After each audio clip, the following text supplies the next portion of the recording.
Galovina guia golosana angito talita kini ana barong ng Bula FM e Golden Point Resort basendo nambando ana here binaka. Bula binaka na adang kutevita utunggoy 90 ando talita wale barong ng Bula FM nambando ana sel. Nada ko makilesi berkeraki NSB ng Bula FM nambando ana sel. Elong ratu kitsani batabo ando talita na barong ng Bula FM nambando ana sel ngo lusu. Bula FM number 2 NSR.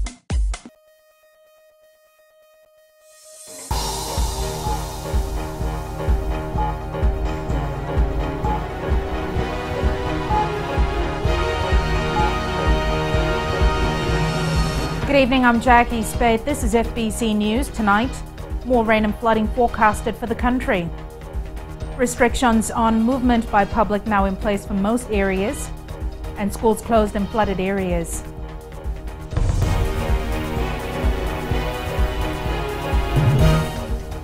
The National Disaster Management Office is advising people who are living in flood-prone areas and low-lying areas to move to higher ground as soon as possible. This as there is possibility of more rain and floods in the next 24 to 48 hours. Ellen Stahls tells us more.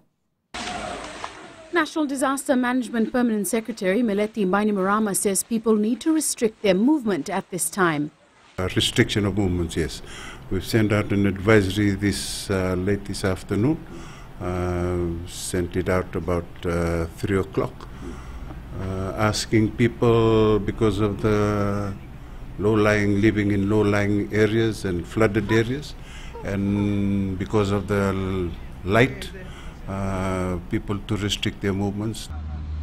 Bainimarama adds that some evacuation centers are now being activated for those who are in affected areas. First of all, move to higher ground, and of course move to evacuation centers that are opening. The divisional emergency operating centers are activating the evacuation centers right now. So if they need to move to somewhere safe, they need to move now. And of course, with the tides changing in the middle of the night, we don't want to have people being caught unawares, being caught when the tides change and the floodwaters come rushing down. He added people need to be more aware of the situation and that there might be even power cuts during this time.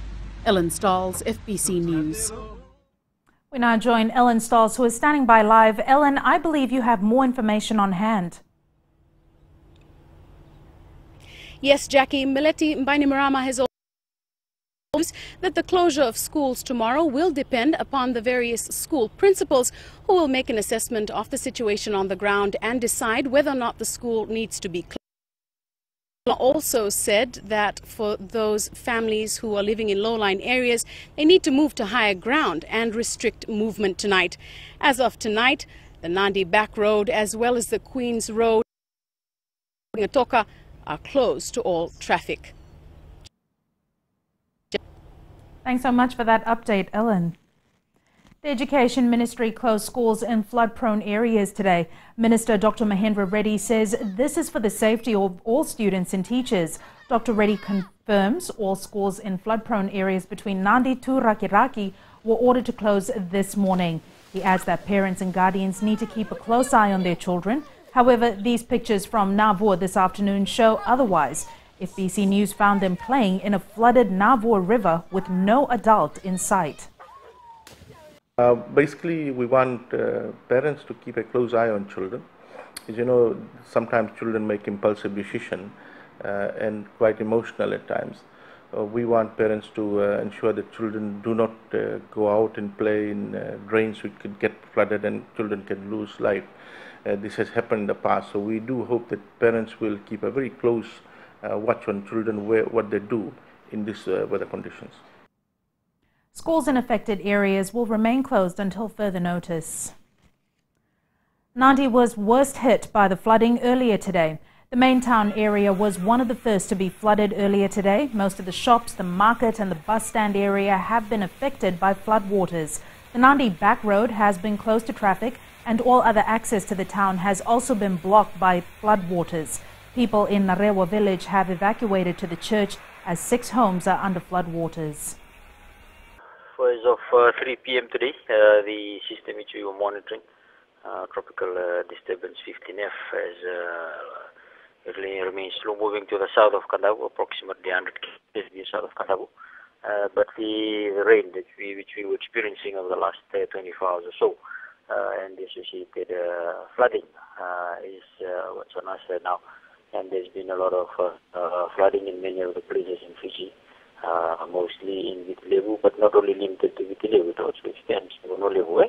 So the latest bulletin that we have, the flood warning is in force for Rakaraki Town, for the Bar River, Singatoka River, the Nandi River, the upper catchments of the Rail River, and also for Nandi and Navo River as well, not forgetting the Semo River in between Nandi and Singatoka. Rain has eased in Nandi for the moment. The Northern Division continues to receive rain as authorities monitor the level of the Lambasa River, which is rising slowly. Eleanor Tarangaivu reports there has been intermittent rainfall in the Northern Division, but it's expected to intensify within the next 24 hours. The major rivers in Lambasa are now under the radar of the Divisional Emergency Operations Center following heavy downpour from last night and today.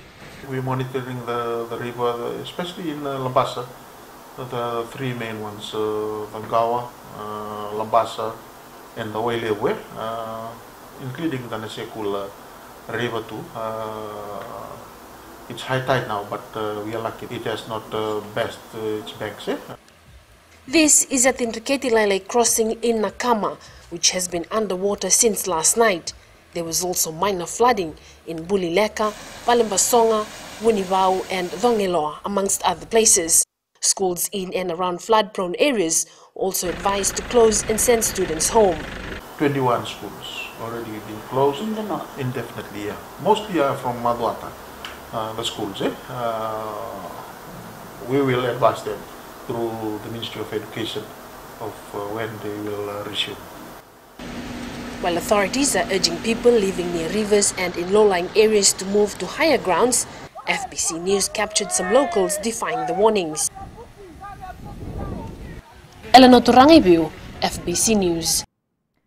FBC News understands shipping services and flights to the north have been disrupted, with at least one ship belonging to Patterson Shipping currently stranded in Nambawalu, with swells making it difficult to berth.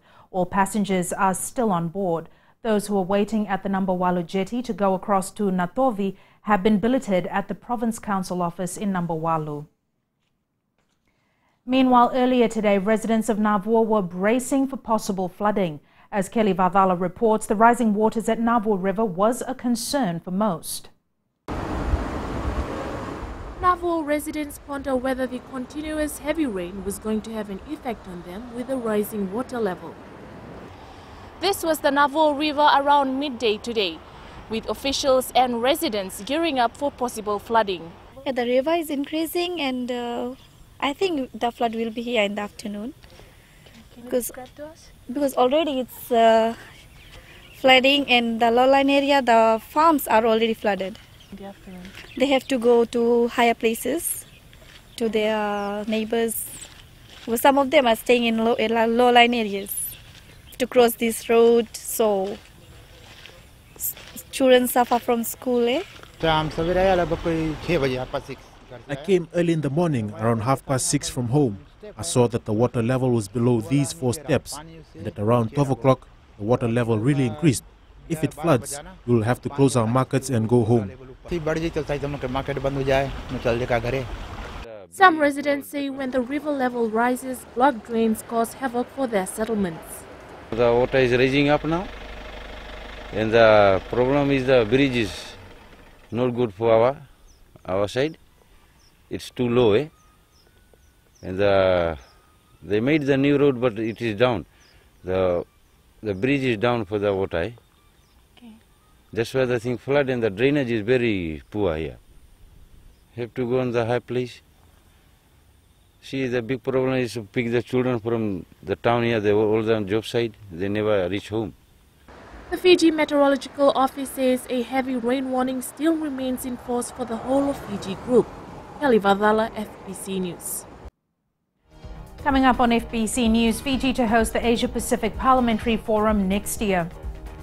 And Fiji police to rope in specialist psychologists. Stay with us.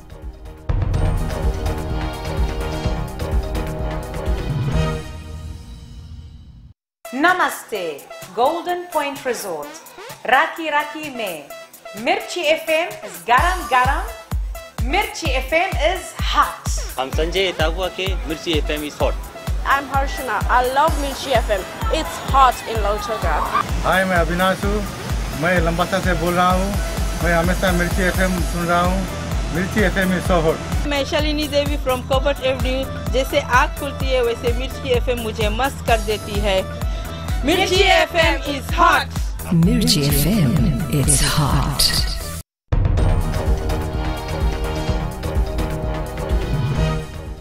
Welcome back. This is FBC News. The Fiji Police Force is closely monitoring the current weather situation. Police Chief of Operations ACP Rusiate Tunravu is advising members of the public to be more vigilant. Sainiani Boila has more.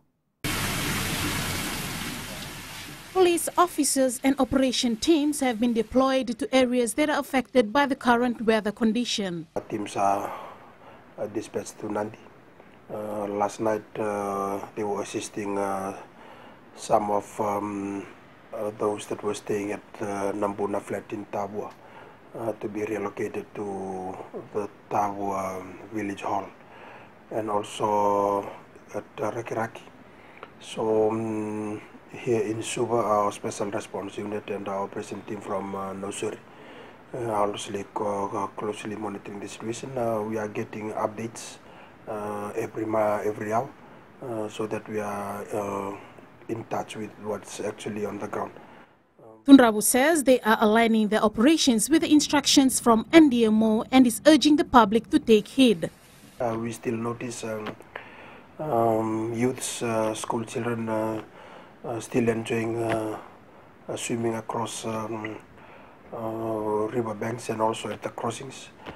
So I'm just the issue here is not really to go and arrest people. The issue here is for us to be responsible enough. When we hear warnings from those responsible. Police say that people need to avoid mishap by taking precautions and following the instructions given by the authority. Tunrabu says they will be coming down hard on those people who are found to be negligent.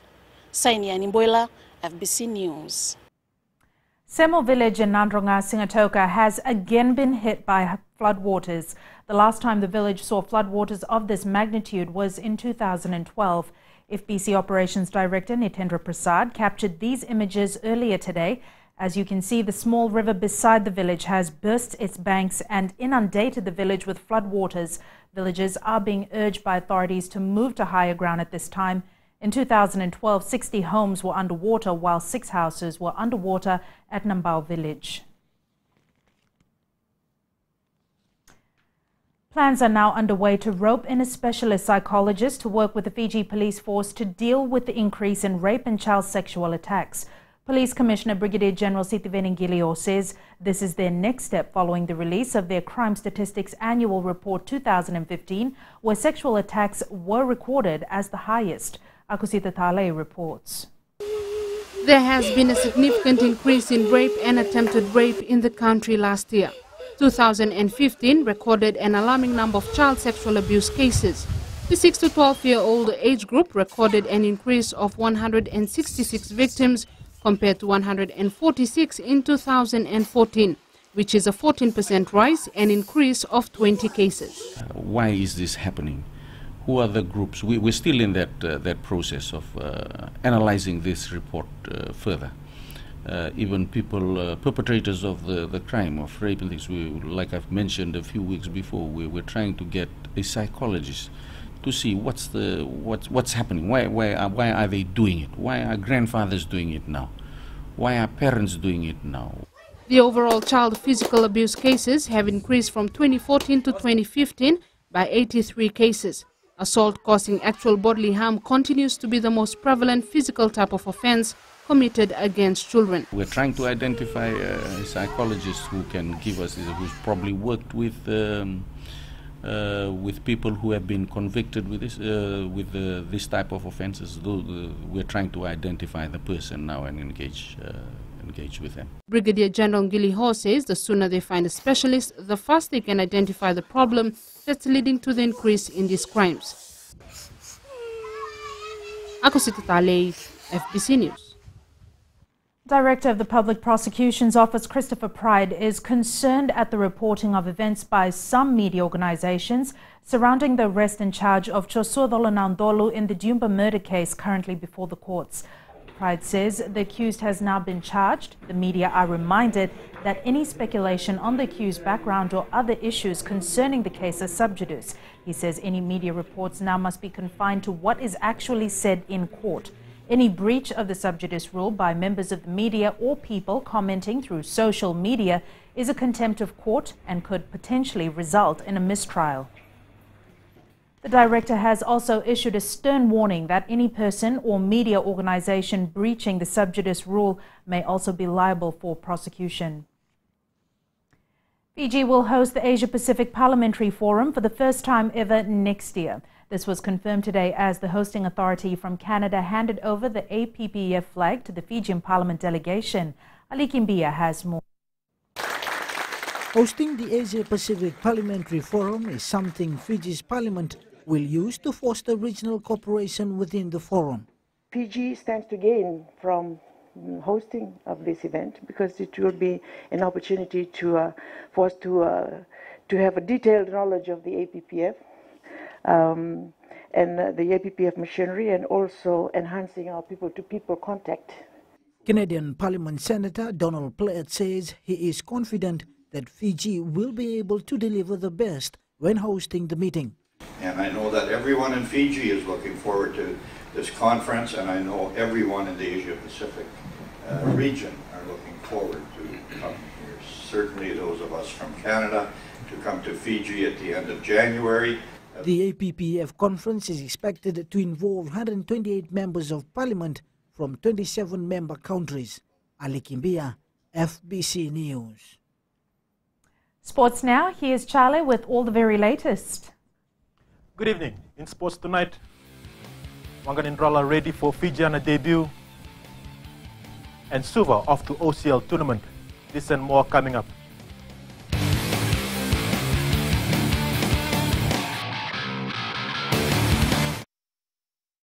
Yandra, I love listening to Gold FM at Golden Point Resort.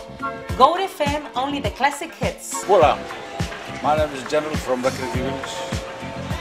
I love listening to Gold FM, only the classic. I'm Moses from Valeu. I love listening to Gold FM, only the classic hits. My name is Marida Manako. I'm from Kandavu. I like listening to Gold FM, only the classic hits. My name is Tilipa from Tavo Town. I love listening to Gold FM, only the classic hits.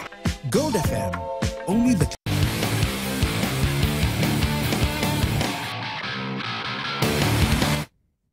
Vodafone Fiji's 7th player, Pio Tuwai, will be joining the team in Hong Kong this evening. He went through their second day of training today. 14 months left now, and we wanted to defend our series title, and we're at the right place right now, but we're so close in points with South Africa and New Zealand, and Hong Kong is an important stopover where we need to win in order to pull away, and it's the last 4 tournaments you'll have before Rio. The Hong Kong tournament kicks off this Friday, and Fiji is pooled with Korea, Canada and Wales. You can watch the live coverage of the tournament on FBC TV and catch live commentaries of Fiji's matches on Radio Fiji 1 and Bula FM. Former Fiji Pearls netball skipper Matila Wanganindrola will be one of 2 debutants in the Telecom Fijiana side in the Atlanta Sevens in USA this weekend. The 38-year-old was among the 14-member squad that departed our shores yesterday and says she is ready to make the step up. Matila Wanganindrola is renowned for her prowess as a rugged defender on the netball court, something she will try to emulate on the rugby field in the Atlanta Sevens this weekend. I've been given this opportunity to represent the country, but in another sport, rugby, which is a national sport here in Fiji. This is such a blessing, and I'm really honored for this opportunity. Wanganindrola will join Jasper Williams High School student Merawai Dhumu as the two uncapped players in the squad for the North American leg of the Women's World Series.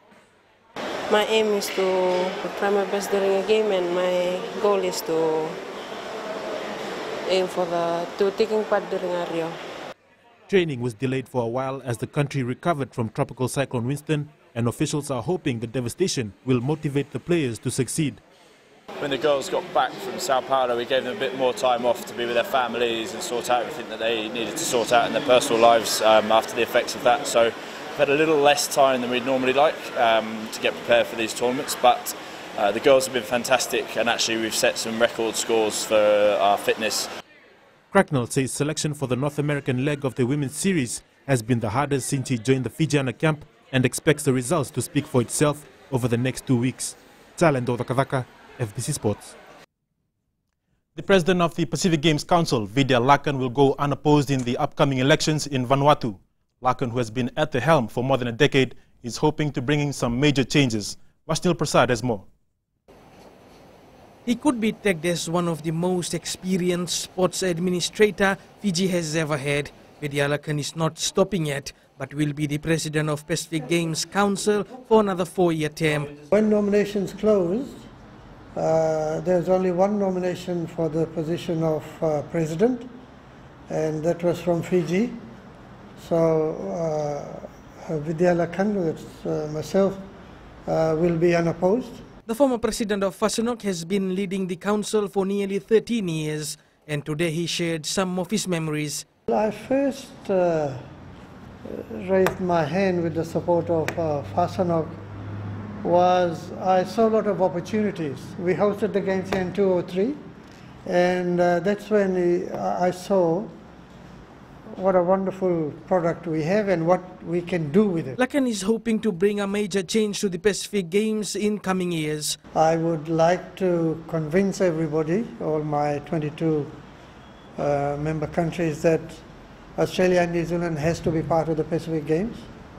We have to manage their participation in our games. Admittedly, they're much stronger in a lot of sports. No doubt his leadership has lifted an event which used to be a festival to a world-class sport.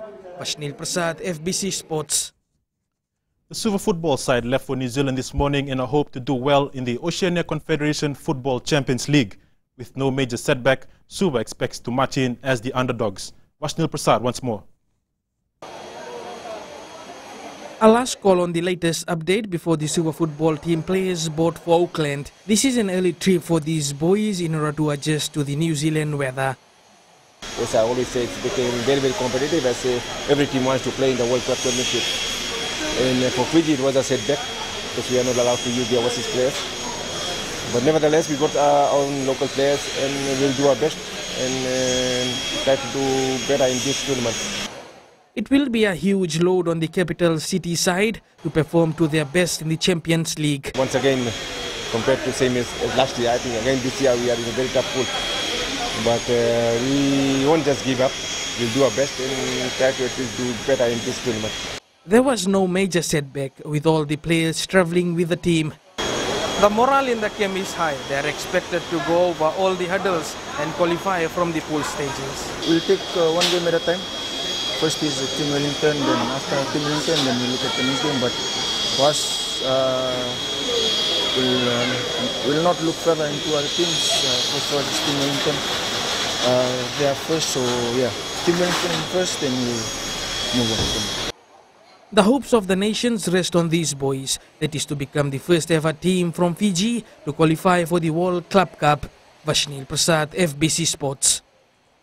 The OFC Champions League kicks off on the 8th of April. Nandi plays Tahiti's AS Stefan on the opening day, while Suva takes on Team Wellington in its first match a day later. You can watch the live and delayed matches on FBC TV. The New South Wales Waratahs suffered their third Super Rugby defeat of the season, this time at the hands of the Melbourne Rebels by 21-17 yesterday.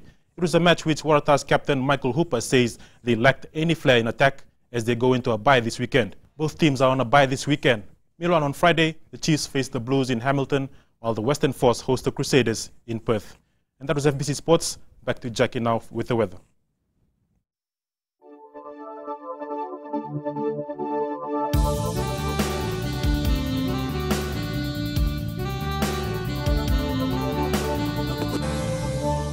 Rain and thunderstorms experienced over the group today. Tropical disturbance 14F was analysed to the north of Port Vila, while tropical disturbance 15F was analysed to the southeast of Kandavu this afternoon. Meanwhile, an active trough of low pressure lies slow moving over Fiji. The associated cloud, rain and thunderstorms affect the group. All centres hit under the 30 mark today, with Sabu Sabu being the hottest on 29 degrees. The forecast to midnight for tomorrow for the Fiji group is for strong northwest winds with an average speed of 60 kilometers an hour and gusts to 80 kilometers an hour, becoming predominantly westerly tomorrow. Rain heavy at times and squally thunderstorms, rough to very rough seas. And the further outlook is for Wednesday, and it's more rain, heavy at times and squally thunderstorms. Recapping the main stories for tonight. More rain and flooding forecasted for the country as 2 tropical depressions affected the country. Restrictions on movement by public is now in place for most areas, and schools have been closed in flooded areas. For these stories and others, you can tune in daily to our sister radio station Gold FM. Onto the results from last week's poll question, and we had asked, has conjunctivitis become a major concern for Fiji? 92% of voters said yes. And this week we are asking, can the Fiji Sevens team win the Hong Kong and Singapore titles? To answer, visit our FBC website. Send us newsworthy pictures and videos on email citizenseyes@fbc.com.fj or share it with us via Facebook page FBC News. And if you're on Twitter, follow and tweet us your news tips at FBC_news or simply hashtag FBC News. You've been watching FBC News. I'm Jackie Spate. Bye for now.